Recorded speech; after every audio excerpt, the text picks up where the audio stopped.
Welcome to the Uplifters podcast, where we explore how our mindsets and daily actions can help us have more purpose, more joy, more well being, and more connection.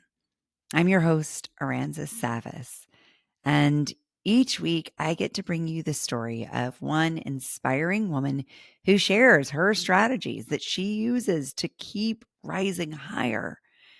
But today's episode is extra, extra special. It's a tribute to the woman who first taught me what it means to be an uplifter. My own dear, sweet grandma, Rosemary Baker, who just 2 weeks ago passed away at the age of 95. For those of you who have followed me on social media or listened to this podcast, you've definitely heard me talk about her. I think I talk about my pride in my grandma, maybe even more than I do the pride in my children, who I am super, super proud of. But my grandma is just a rock star. When I shared on social media that she'd passed on, I literally received hundreds and hundreds of messages expressing shock and dismay, with so many of you saying that, like me, you thought she'd live forever. Your words and these last 2 weeks have convinced me more than ever that that's true. I think she's going to live forever because her story and her life and her way of living get to be shared and felt and carried on and on and on. And so today, I want you to hear her sweet voice and to learn a little bit more about how we can all embody that spirit. I'm Rosemary Baker.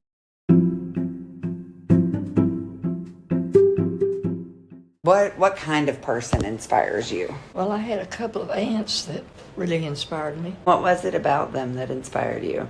It's just that they had a happy home and each of them had 4 children, so that really inspired me. My grandma was born in 1929, just as the Great Depression began, and her early life was really hard. As the daughter of impoverished migrant farm workers, they moved each season with the crops. She literally changed schools 9 times in elementary school alone.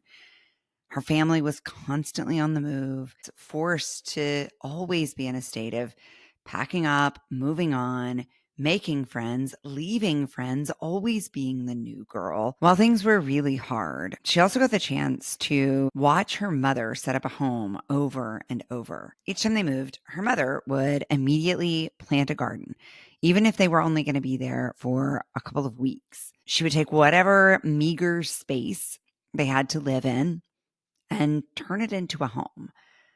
This early experience shaped my grandmother in profound ways.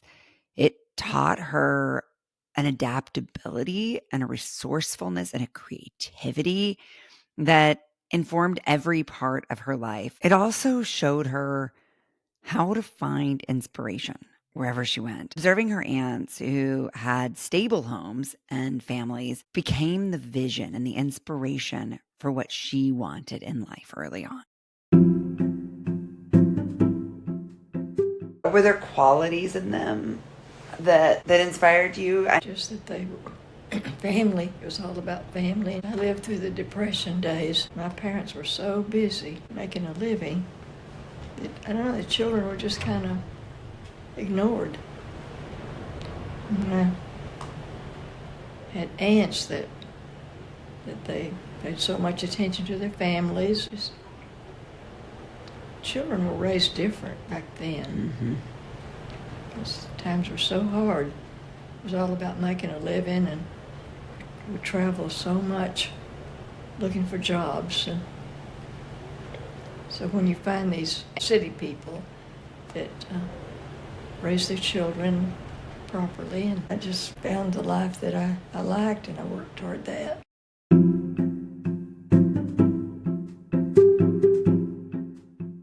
In middle school, she met my grandfather. The story goes that he sat in front of her in class, and when the teacher announced that they were going to have a middle school dance, he turned around, looked her in the eye, and said, "You're my date." Their best friends dated and married. My grandparents dated on and off. And then finally in 1949, they decided to marry and went on to have 4 children, just like Grandma had always dreamed of. This quest for inspiration really went on throughout her life. She used what she saw in others that she admired to create a view of what was possible for her. I think we all get to do that in watching her life now. And I think that's why she was so special to so many of us, because she made us reimagine what was possible. She had this deep belief that with a strong vision, lots of creativity, lots of hard work, and loving attention to the tiniest of details, literally anything was possible.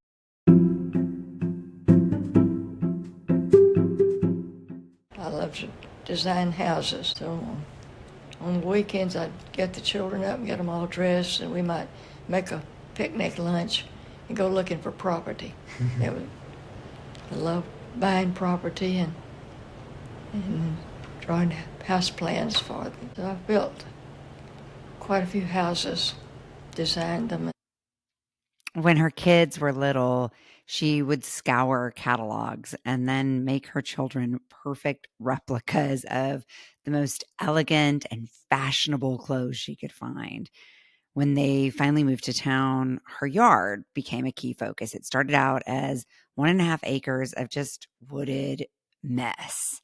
But inspired by stories of the Kennedy compound, she spent hundreds of hours replacing all of the inhospitable, dry Texas red clay with store bought, lush soil.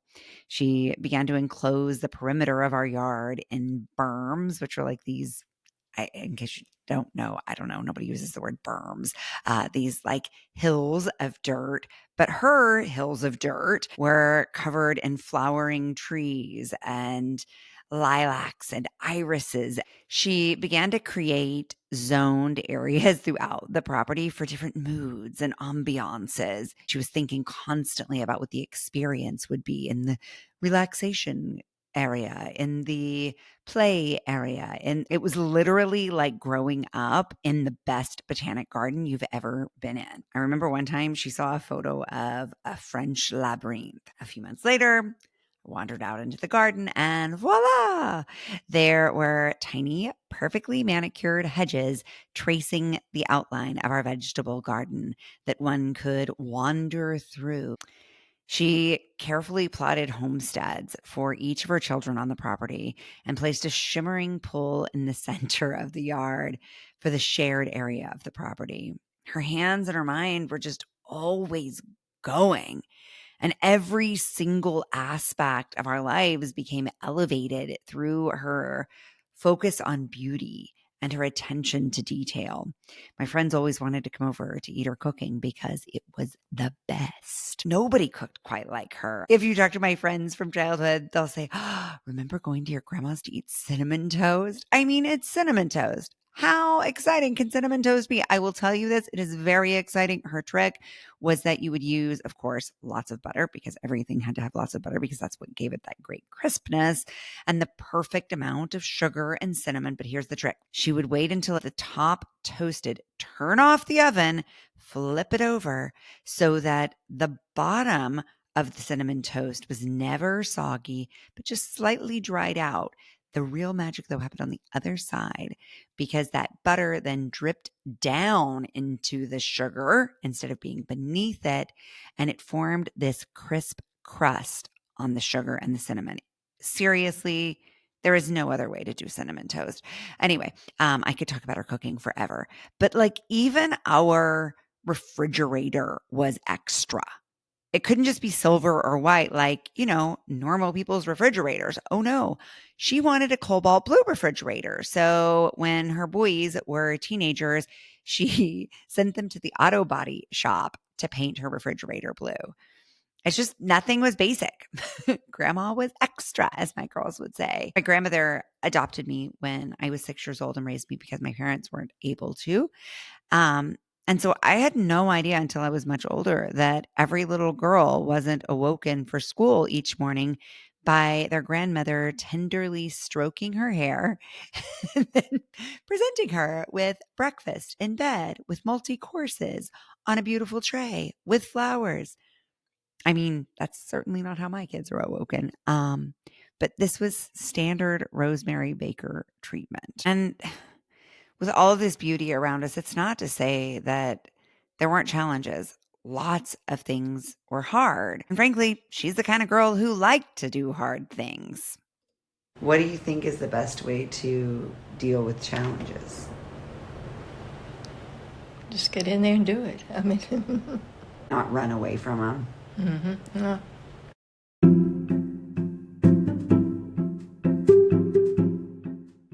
That was her approach to everything in life. She was diagnosed with breast cancer, not once, but twice. But even that didn't slow her down. She had a mastectomy back in the 80s, when that was probably even a more serious and disruptive surgery than it is today.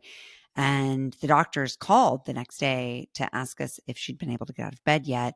And they were like, "Is she okay? Has she been able to get out of bed yet?" And I had to be like, I don't know where she is. She's been out in the yard all day." Just nothing slowed her down. Her physical vitality was pretty legendary.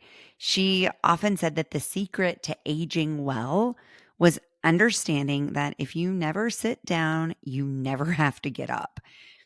And that may sound exhausting, fair, but I think there's profound wisdom in the idea of momentum. This idea that staying engaged with life begets more engagement with life. And yeah, her early life was hard and it was a matter of survival that didn't afford her much time to play and be a little girl. So the older she got, the more she allowed herself to finally be that playful little girl. She was running until 95, but she didn't start that until she was in her 50s. If she saw a tree, she had to climb it. She saw a wall that was empty, she'd probably do a headstand against it. She loved to hula hoop. In the last 6 or 8 hours of her life, she stood there and she hula hooped for the PT and the OT. And they stood there just looking on in total amazement. I'm so glad we had that moment because she left this world the way she lived it, which was in constant spontaneous movement. I mean, despite her Baptist upbringing, anytime she heard music playing, she was going to be the first one to hop up and dance. But truly, her compassion matched her physical energy. When she was battling cancer the second time in the dead of winter, she heard kittens crying in her back shed. And each day in that hard frost, those cries got softer and softer. And each day she would go out and desperately try to find these little kittens. When she finally found them, it was a mother cat and her newborn litter that had frozen solid, tragically, in the ashes of an old wood burning stove. All except one tiny kitten with the faintest warmth left. His lungs were caked with ash. He could barely whisper a breath or a cry. She brought that little kitten in. She cleared its lungs. She fed it with a dropper every hour, and she nursed it back to health. She healed herself through caring for another. Certainly, that was our relationship. I was kind of a mess when I got to her. My entire life was transformed by her love, by her ability to make me feel like I was special and worthy.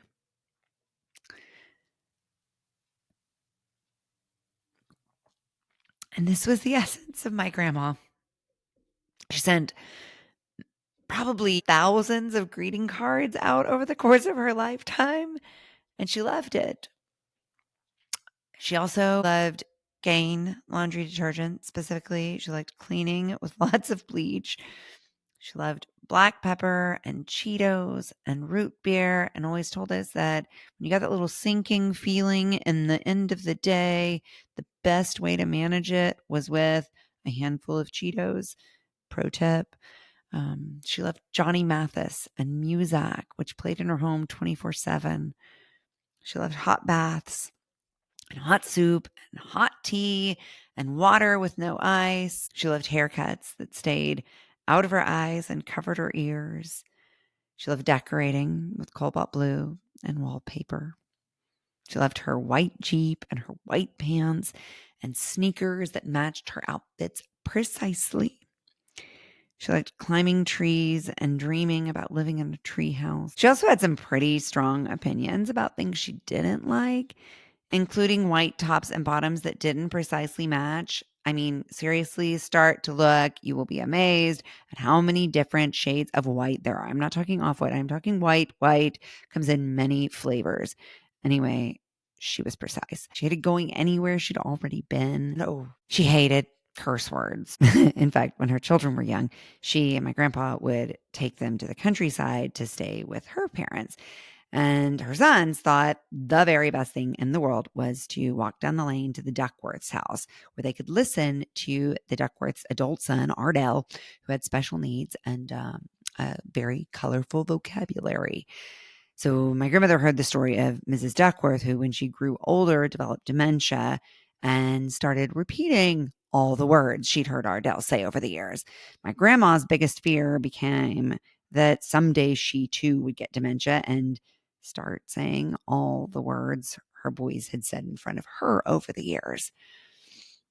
And while grandma did eventually develop dementia, thankfully, we must not have said too many bad words around her, because it turns out the only time she ever cursed was one day when her 4 boisterous, rowdy children were fighting, and our normally soft-spoken, unflappable Rosie just reached her limit. She screamed out, "You damn kids." She got in the car and she ran away from home. But only long enough to circle the block. It's only a few seconds. But it was long enough to make all her children realize that they never wanted her to leave again. We all keep waiting for her to come back around the block now. But this time she's gone for good. Now she gets to live on. And every one of us who loves her and looked up to her, she proved to us that growing older isn't about letting go and giving up. It's about trying new things, pushing boundaries, and constantly looking for new adventures.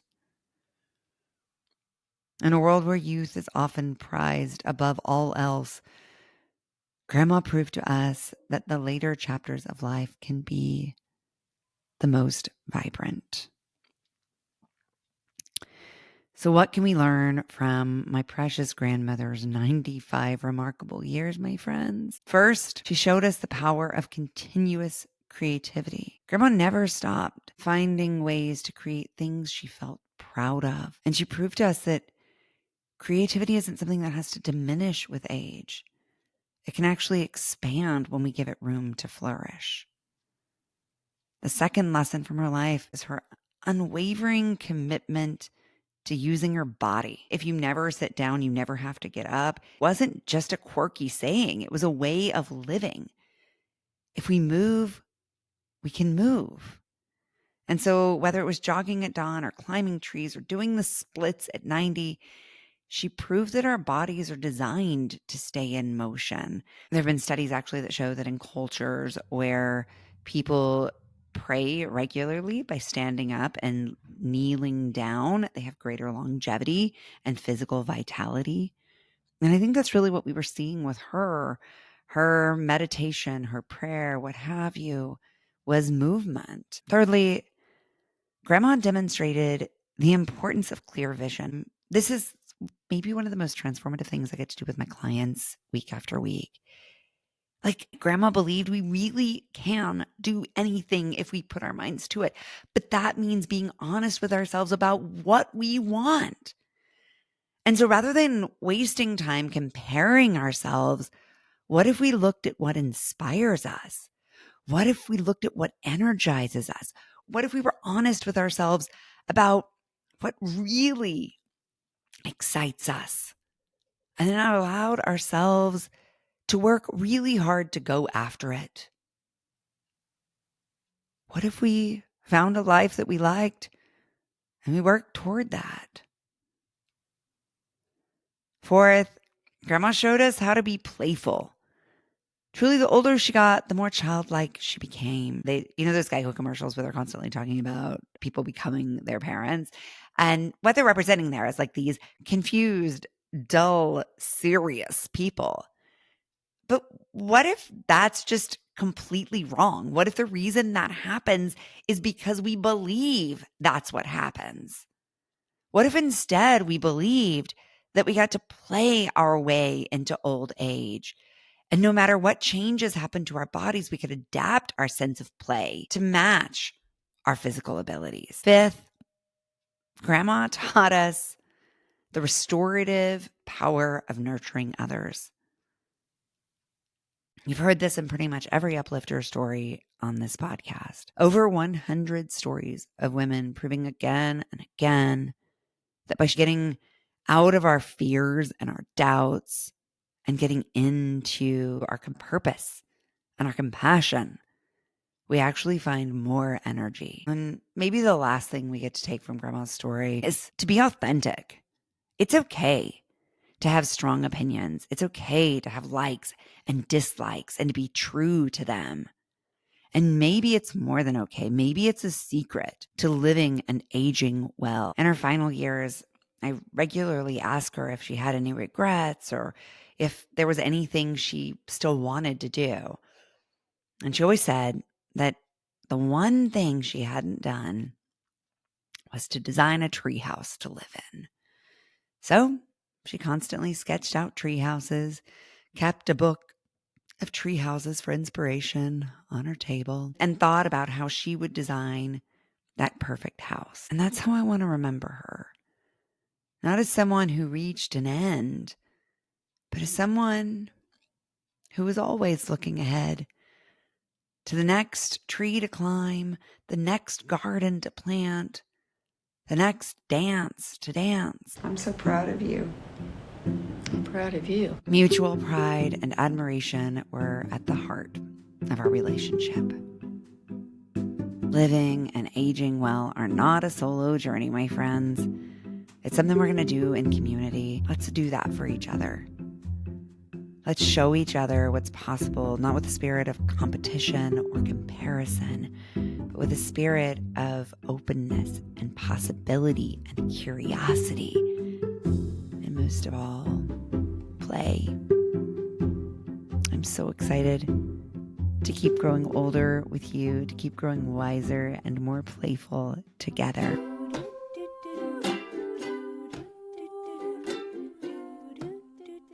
Thanks for watching the Uplifters podcast. If this inspired you, hit subscribe and tap the bell to stay uplifted. Give this video a thumbs up and share it with someone who needs a little lift today. Big love. Painted water sunshine with rosemary and thyme. Dwell in the perplexing, though you find it vexing. Toss a star and hover, be your own best lover.